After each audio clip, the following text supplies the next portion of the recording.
Welcome to Culver City Chamber's Chamber Chat. I am your President and CEO, Colin Diaz.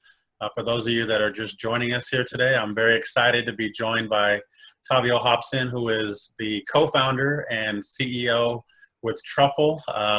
Why don't you go ahead and introduce yourself a little better than I did and share a little bit about what TRUFL is.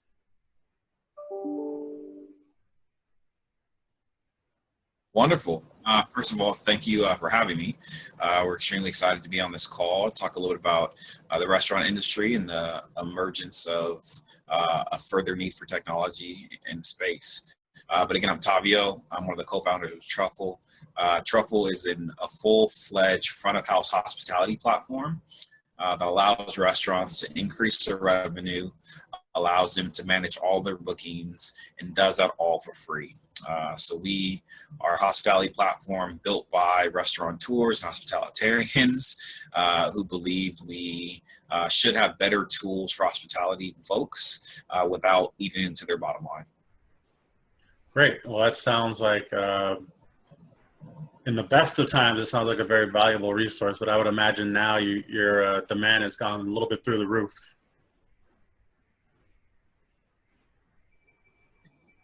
Absolutely. I think for a number of reasons. I think the very first reason, obviously, is just we're in unprecedented times when it comes to COVID, and restaurants really looking at every line item in their business and figuring out how they can reduce cost while still providing guests with a phenomenal experience, food, and whatnot. And so being a free option, a lot of restaurants that were in our pipeline have continued to reach out to us, really asking, especially for some of the online ordering tools.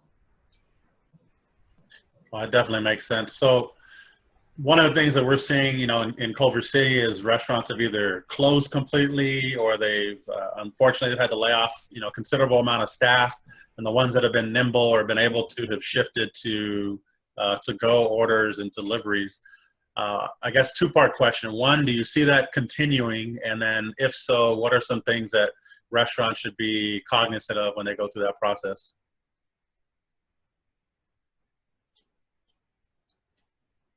Yeah, absolutely. It's just a really good question. Restaurants have been forced through COVID to rely much more on a line of business that traditionally has not been the core of their business, which is to go ordering and delivery. But what that means is that most of the delivery platforms charge a commission per delivery. And even the ones that don't charge a commission per delivery have very high upfront costs. And so a number of things restaurateurs should be looking for, and I'll just recommend a couple. One is if you're going to take a delivery from one of the third-party delivery platforms, the Postmates, Uber Eats, the Grubhubs, the DoorDashes, do not do it directly. And what I mean by that is go through a delivery aggregator. There's a company called Ordermark. Again, that's Ordermark that I would recommend restaurateurs use. It aggregates all of the delivery platforms into one single tablet and allows for restaurants to manage all of their delivery systems into one tablet.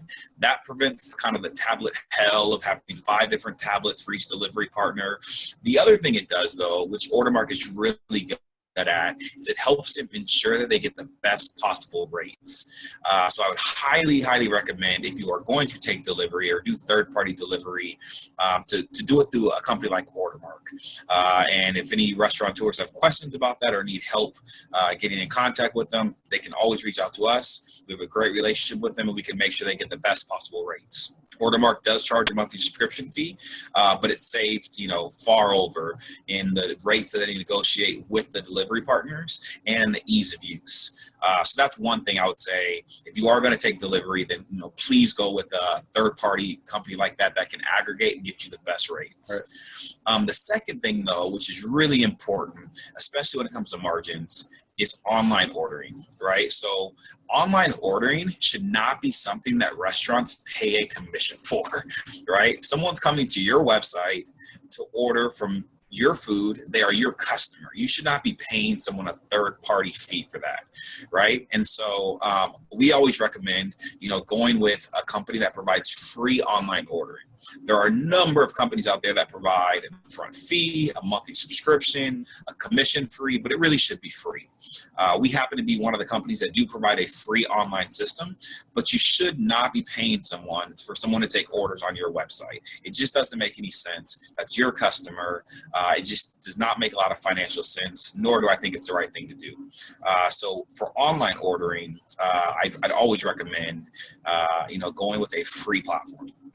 And the third is when you're looking at all the delivery platforms, you should definitely get a third-party aggregator that can give you the analytics around how customers are coming to your restaurant.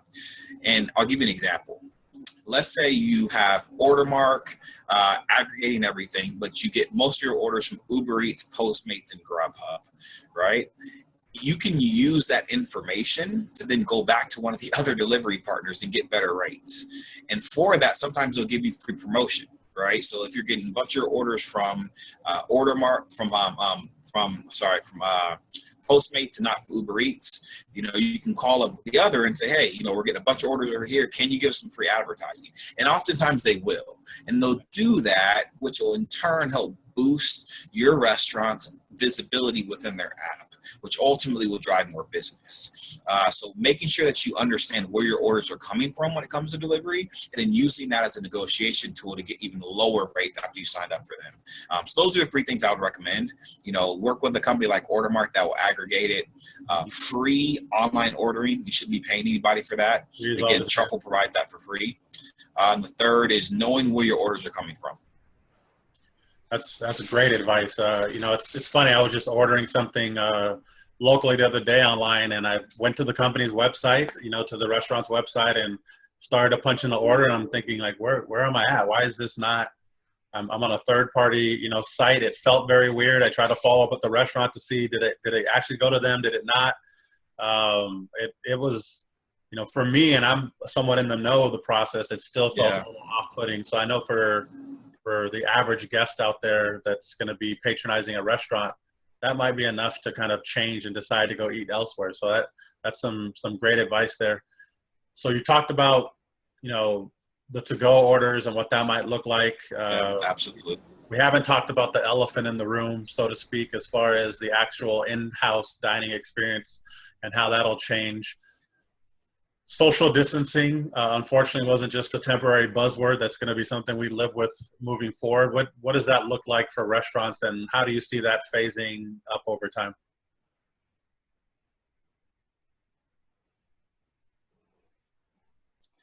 So I'll start by saying a lot of it's going to depend on legislation, right? What do our elected officials both recommend and require when it comes to reopenings?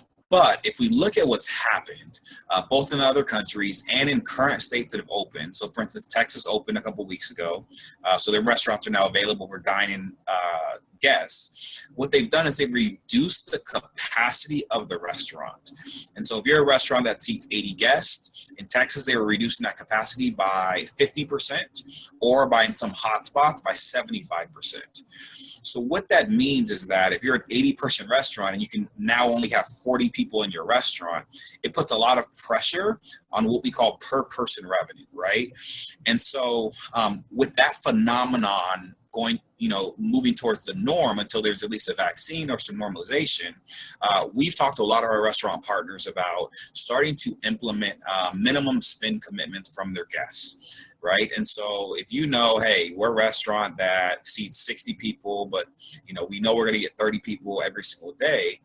And our average check, let's say, is $20. You may want to implement a $20 minimum spend on your guests. And while that may seem tough to do initially, it will help your business a lot, and guests will understand considering the circumstances. Because even though you may deter some guests from coming, the reality of it is you can ill afford of those 30 seats for 5 or 6 of them to be spending half or less than half of your average check, right? It really starts eating into your margins, and restaurants understand that those capacity numbers already make it very hard to be profitable. So we always recommend implementing minimum spend spends. There are companies like ours that provide software for that, where guests can easily do it and easily commit to a minimum spend. So right when they sit down, this party of four is committed to $80 to spend in the restaurant. But we highly recommend that. And the reason why we highly recommend that is we've seen more and more guests be willing to do it, but we also seen it help mitigate some of the effects of the reduced capacity. And again, if you just look at what's happened in Texas and what's happened, abroad with some of the restaurants that have opened, I think it's a good tactic. Having said that, there are other things with social distancing that are important in addition to the minimum spend commitments because of the reduced capacity. The other really important thing is social distancing within the restaurant itself and contactless tools. Right. So we talk to restaurateurs, every day, and many of them are concerned about how they change their processes to ensure the cleanliness of everything guests are coming in contact with. And I can tell you the two major things restaurants are concerned with. One are all the condiments, the salt and pepper shaker, anything that's on the table, the container that holds the sugar, carafes of water or juice that they may refill but not necessarily clean each time. Those are all things that now need new processes to them. And I'll give you the other one is menus, right? And so menus are touched by multiple people multiple times. And for many restaurants, they want to be eco-friendly. So having a disposable menu for every guest is not something they want to do. Right. So this is a place we've recommended contactless menus and contactless ordering as a solution. We have a solution like that where, you can upload your menu right to a guest's phone. It's easy. They can see actual visual of the menu item itself and a description. And so it's a very rich experience. They can see what the menu item is. They can see what's in it, and they can still order with their server, right? So they're not actually ordering from their table. But there are also contactless ordering options. One of the POS systems, Toast, has a phenomenal contactless ordering system that allow guests to order right from their phone. And so there are solutions out there. I mentioned Toast. We have a solution. There's solutions out there that can help reduce the number of times guests are coming in contact with the same things before they're being cleaned, which ultimately will help ensure that your restaurant does not become a hotbed for possible COVID transmission, which is ultimately what we're all trying to do, is be responsible to the best of our ability to ensure that we're keeping people safe, but also balancing the freedom and the experience. I mean, people love dining in restaurants. I mean, before COVID, we dined in restaurants probably 5 or 6 days a week. I mean, I love eating out. But having said that, this is an unprecedented situation. We all have to take these extra steps. And so I would say definitely, the things that people touch all the time are, important. The minimum spend commitments from guests with that reduced capacity. And last, I would say contactless menus and contactless ordering would be super important. Oh, those all make sense. So something that has kind of been spinning around lately is, there's the people, process, and product that people have said is important for a business to sustain, and particularly in restaurants. But I've been hearing lately, the additional P of perception and how that plays into the customer experience. If they don't see that you're taking the steps towards sanitization and cleanliness that you're saying, people lose confidence there. What are you seeing or hearing in the restaurant sector as far as addressing that? Yeah, so first of all, it's a really good question. And I will tell you that the perception piece is so important in terms of confidence from a guest standpoint. Like, guests are going to talk, right? So they always say your best advertising is your best guest, right?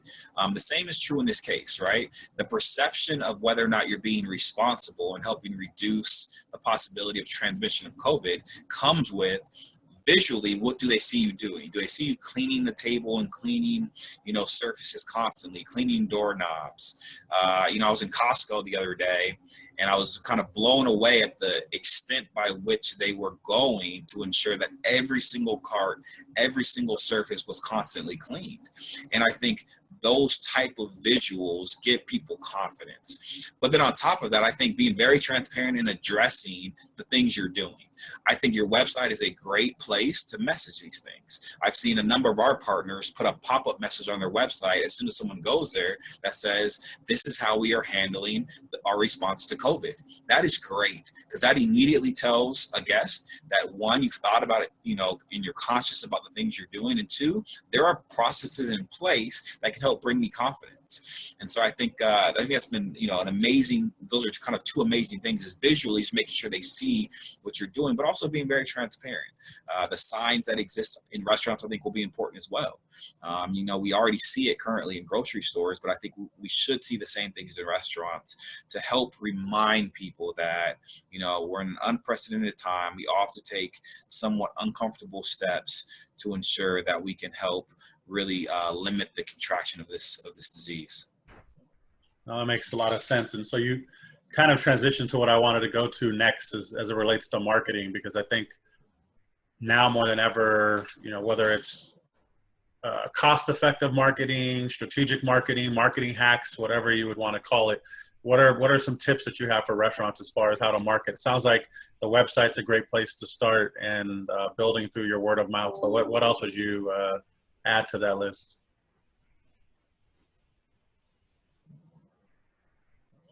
Yeah, so first of all, I just think marketing in general, coming out of COVID, is going to be super important for restaurants, because one, folks aren't going to know what restaurants are open, what restaurants are not open, and whether or not there's availability there.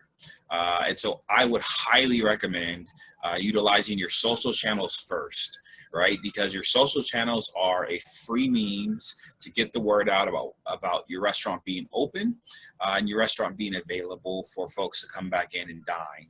I think from a general marketing standpoint, I think there's going to need to be a certain degree of discounting that happens initially for guests to come back to restaurants. And I think if done properly, you should be doing that with a message to your guests that you are still trying to support your staff, you're still trying to support your team, and making sure that they understand that through the process. Because what we've seen is a number of restaurants raise significant amount of money for their staff through these means by marketing, but then also saying, please support us during this time. Folks love their restaurants. They want to see the restaurant survive. As long as you're transparent about the fact that, hey, you need, an extra line item that says tip and then maybe relief fund. And as long as you're transparent about that, people want to help. We don't want to see our favorite restaurants go away. We don't want to see our favorite restaurants disappear. Sure. And so I think that's important as well. And then I've always said that in addition to your social channels, utilizing now more than ever, I think Google AdWords, I think, is important, because most everyone goes to the net and searches on Google when they're looking for places. Right now is the time. And Google actually has a number of programs for small and medium businesses where they are giving away free ads to businesses affected by COVID. So I'd highly recommend any restaurateur, right, go to Google, look at their relief fund. They're offering free ads for restaurants and small and medium businesses affected by COVID. That's an easy way to get, even if it's $5,000 worth of AdWords for free through Google's program. So I'd highly recommend that. Facebook actually has a similar program like that, but they haven't rolled out the details. But Facebook will be doing something similar. Again, giving away free ads to small and medium businesses. So those are ways that you can tap into existing ad networks essentially for free to help continue to give your restaurant that type of visibility you need as we come out of COVID in dining restrictions. No, those are great pieces of information, and I'll throw one in as well. We always tell our members and businesses in the community, for whatever reason, chambers of commerce and Google have had this kind of long-standing relationship, and because of chambers generally being content hubs, because of the amount of activity on their website, it's we tell people it's essentially free, Google ads if you fill in your profiles on your that comes with your membership. You'd be surprised how many businesses don't do that or update them. We get a lot of people that come to us that ask about, are particular restaurants open? Do they have any specials? Are they, all of these things where obviously they should have on their website. They should be on Google. They should, utilize social media. But when they're already a member of the chamber, they're already active in the community, there's low-hanging fruit. So I think those are all good tools to have in your toolbox and use moving forward. So I definitely appreciate the time that you've taken out to join us today. Any parting thoughts that you'd have, as a collective, or in your crystal ball, what is the recovery timeline look like for the restaurant sector? Particularly in Culver City, it took many a years to kind of build the restaurant industry to where it is today and the great culinary scene. And I know there are residents that are fearful for it, scaling back to what it used to be. What would your thoughts be for them?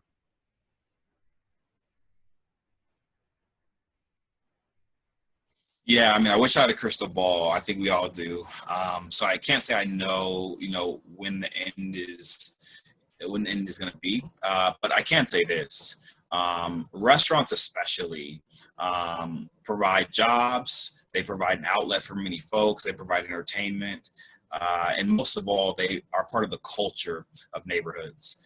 And having said that, there are a number of businesses that benefit from restaurants. Have conversations with those businesses, right? And try to work out long-term deals to reduce your initial costs. I think the more you can do that, we have a number of restaurants that are partnered with us that have renegotiated their leases, renegotiated some of their vendor deals, renegotiated some of their technology deals, in order to provide some immediate relief, because it will come back.